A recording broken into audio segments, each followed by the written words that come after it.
And that's why saya rasa Kamanda ni for momen yang paling bahagia untuk saya, yang buktikan diri saya ni adalah saya naik adalah sebabkan diri saya sendiri, bukan diri orang lain. Memang diri saya. And then saya rasa Kamanda ni ada waktu-waktu saya zaman saya jatuh.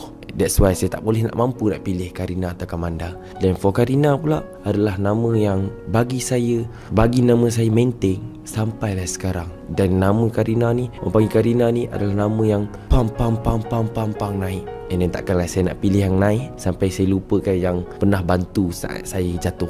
And then that's why lah saya rasa saya tak mampu pilih antara kedua-duanya, sebab saya rasa kedua-duanya for saya sangat bahagia untuk saya, special untuk saya. Sebab Kamanda ada waktu saat saya jatuh, dan Karina di waktu saat saya tengah melonjak naik. And then saya minta maaf saya tak dapat nak pilih yang mana-mana, sebab kedua-duanya memang betul-betul bahagia untuk saya. Saya tak tahu korang agree tak agree. Korang mesti ada pilihan korang mesti rasa yang ni lagi better, yang ni lagi better, yang ni lagi better, yang ni lagi better. Tapi for saya, dua-dua sangat better for saya, sangat bagus untuk saya. Sebab kita tak boleh nak menilai. Sebab Amanda pun seberapa minggu je ada kat Yatim, tapi Karina ni lama.